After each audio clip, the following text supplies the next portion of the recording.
Et si on parlait de sport, la chronique.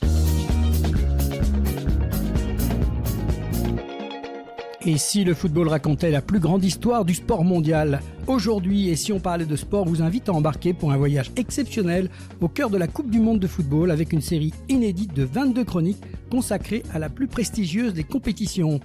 Des exploits qui ont fait vibrer la planète, des matchs devenus légendaires, des champions entrés dans l'histoire et des émotions gravées à jamais dans la mémoire de supporters. De l'Uruguay en 1930 jusqu'au Mondial 2026, nous allons parcourir ensemble près d'un siècle d'histoire du football mondial. Une aventure proposée par Et si on parlait de sport avec le soutien de la Ligue de football d'Occitanie et de ses 12 districts que nous remercions pour leur confiance et leur engagement à nos côtés. À chaque chronique, un invité passionné nous accompagnera pour revivre les moments forts, les anecdotes et les grandes pages qui ont façonné la légende de la Coupe du Monde. Alors préparez-vous à remonter le temps, à revivre les plus grands moments de football mondial. Et si on parlait de sport, spécial Coupe du Monde de football, c'est maintenant. 1962, le Brésil confirme, le mythe grandit. Aujourd'hui, direction le Chili en 1962, pour une Coupe du Monde entre confirmation et révélation. Après l'explosion du jeune Pelé en Suède en 1958, direction l'Amérique du Sud pour la 7e Coupe du Monde de l'histoire. Nous sommes donc en 1962 au Chili, dans un pays qui se remet à peine de l'un des plus terribles séismes jamais enregistrés. Une Coupe du Monde marquée par des matchs d'une rare intensité, des tensions parfois extrêmes, des surprises et surtout la confirmation de la suprématie du Brésil qui entre définitivement dans la légende. Et pour nous accompagner, on retrouve René Trébout qui est notre ancien joueur et membre du district de football de Haute-Garonne. Bonjour René. Bonjour. Oui, 62, édition fascinante, parce qu'elle va prouver la force collective du Brésil. Ils sont bien en place, les Brésiliens. C'est malgré l'absence de blessés, de Pelé sur une grande partie de la compétition, le Brésil va quand même la gagner. Le Chili accueille cette Coupe du Monde dans des circonstances très particulières. 2 ans auparavant, le pays était frappé par un séisme dévastateur. Comment ce Chili a-t-il réussi le pari d'organiser cette compétition, René ? C'est très compliqué parce que, vous savez, quand il arrive des choses tristes dans un pays ou dans une période, heureusement que le sport peut-être aider à passer ce genre de malheur. En 1960, le Chili est frappé par le plus puissant tremblement de terre jamais mesuré. Magnitude 9,5, c'est énorme. Plus de 2000 morts, des centaines de milliers de sinistrés, des villes entièrement détruites. Alors à ce moment-là, beaucoup pensent que le pays va renoncer à organiser le mondial. Oui, exactement. C'était un cas à se poser la question. Le président du comité d'organisation, Carlos Dibborn, prononce alors une phrase devenue célèbre. « Parce que nous n'avons rien, nous devons tout faire ». Et ça, c'est une phrase qui vaut tout l'or du monde, parce que pour croire en ça, il faut se remonter les manches. Et cette devise devient le symbole de la Coupe du Monde de 62. Ouais, il faut se resituer quand même, donc tout a été détruit.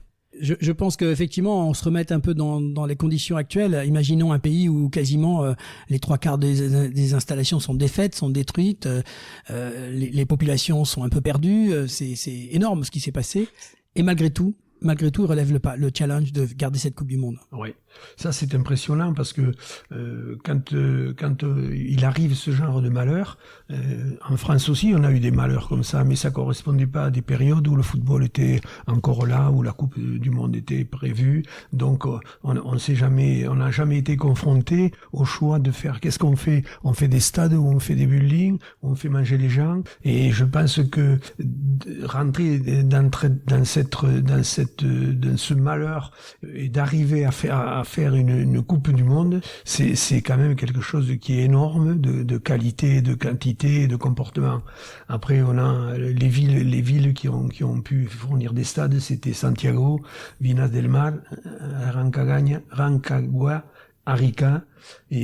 Alors quand même, notez quand même, si tu veux bien René, que les infrastructures sont reconstruites dans l'urgence, mais plusieurs stades sont totalement abandonnés, et finalement donc il y a que 4 villes qui peuvent accueillir, puisque tout le reste est détruit, quoi. Exactement, oui, c'est ça. Et donc là, le malheur en plus, c'est que le Carlos Didborn décède quelques semaines avant le début du tournoi. À son hommage, le stade d'Arica porte aujourd'hui son nom.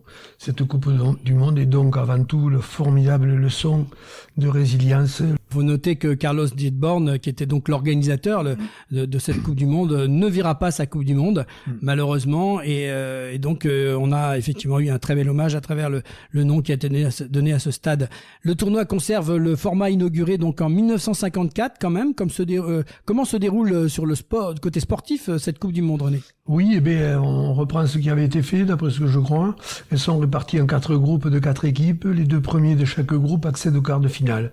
Pas de troisième prévu, donc pur et dur, 4 groupes, 2 équipes par groupe.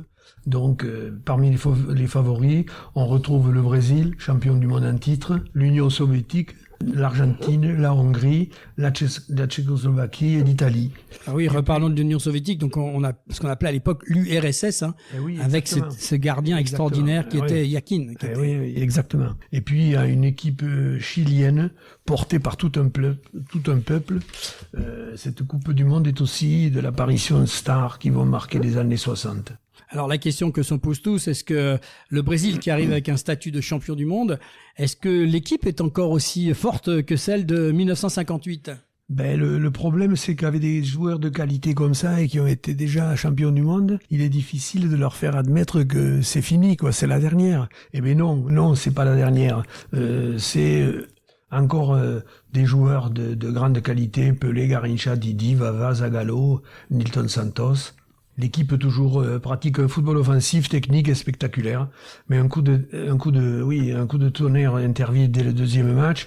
Pelé est blessé à la cuisse contre la Tchécoslovaquie et doit quitter le tournoi. On pense alors que les Brésiliens ont perdu leur arme principale. Mais ils avaient un autre génie qui était dans le petit vestiaire sûrement, qui s'appelait Garrincha, et l'ailier de Botafogo devient le véritable héros de cette Coupe du Monde. C'était quelqu'un, je me rappelle de lui, qui allait très vite, des dribbles imprévisibles, je sais même pas s'il s'en rendait compte lui, mais sa vitesse incroyable, et il terrorise toutes les défenses. Moi, j'ai souvenir de cette expression, souvent, quand on jouait un peu sur le terrain, où on disait, tiens, il a fait une Garrincha. Donc, dans ces années-là. Donc, ça, exactement. Je parle de ça, j'étais tout minot, mais c'est les souvenirs qui me reviennent, faire une Garrincha. C'était des restes de technique de cette fameuse dribble qu'il faisait, quoi.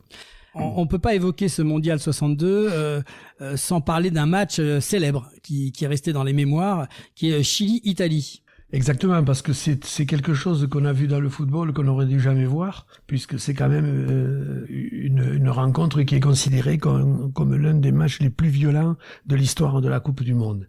Avant le tournoi, plusieurs journalistes italiens critiquent durement le Chili. Les Chiliens se sentent insultés, l'ambiance devient explosive. Le 2 juin 62, le match tourne rapidement à l'affrontement, bagarre générale, quoi. Bagarre, coup de poing, coup de pied, intervention de la police, 2 joueurs italiens expulsés, le milieu Mario David est renvoyé après un coup de pied volontaire.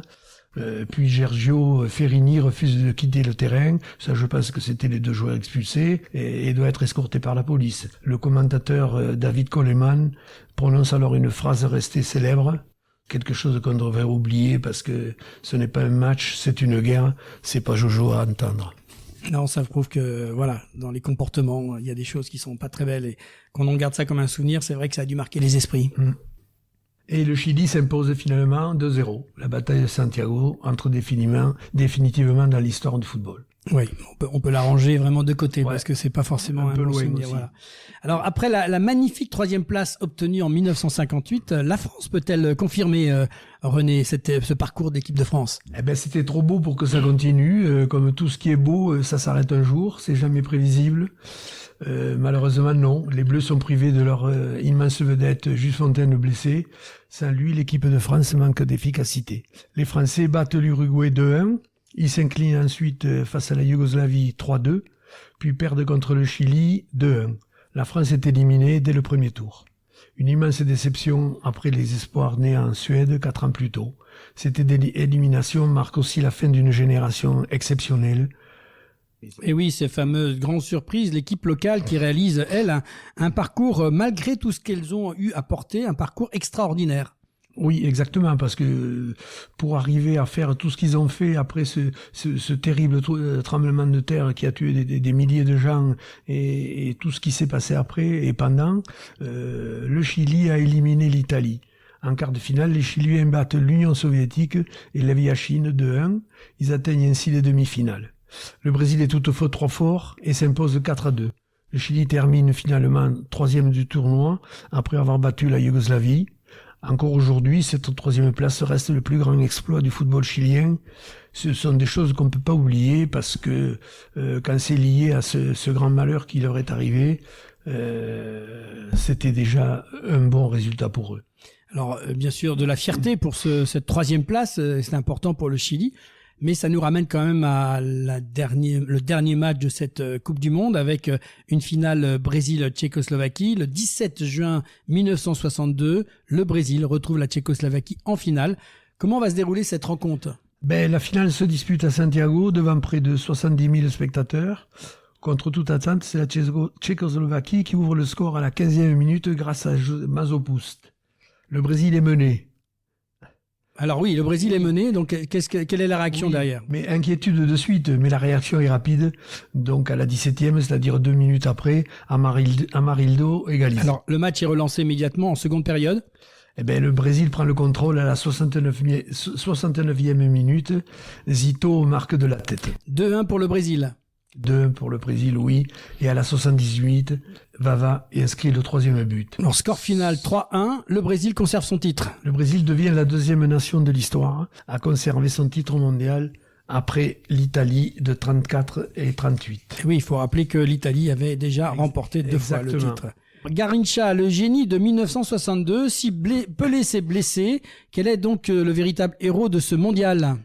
Parce que quand Pelé a été blessé, Garrincha s'est montré de plus en plus et il avait des qualités de physique, de vitesse, de technique.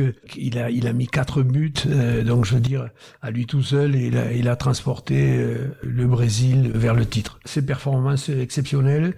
Beaucoup d'observateurs considèrent même qu'il a réalisé l'une des plus grandes coupes du monde individuelles de tous les temps. Le meilleur buteur du tournoi est toutefois le Hongrois Florian Albert, auteur de 4 réalisations avec Garrincha, Vava, Ivanov, Jerkovic et Sanchez. Voilà, ils sont tous effectivement co-réalisateurs de ça. En 1962, une Coupe du Monde donc de confirmation, René, et cette Coupe du Monde restera donc celle de la résilience du peuple chilien, de la violence de la bataille de Santiago, de l'éclosion définitive de Garrincha et du 2e sacre consécutif du Brésil. Le football mondial entre alors dans une nouvelle ère et une question se pose déjà. Le Brésil peut-il réaliser le triplé historique ? Merci René de nous avoir accompagnés pour cette nouvelle plongée passionnante au cœur de la Coupe du Monde 1962. C'est un plaisir de te recevoir avec nous à l'antenne. On se retrouve bientôt pour la suite de notre série, direction 1966 en Angleterre, pour une Coupe du Monde historique et controversée. Nous le verrons donc la prochaine fois. 1966, un but fantôme, une finale mythique et l'Angleterre au sommet. D'ici là, prenez soin de vous et comme toujours, et si on parlait de sport ?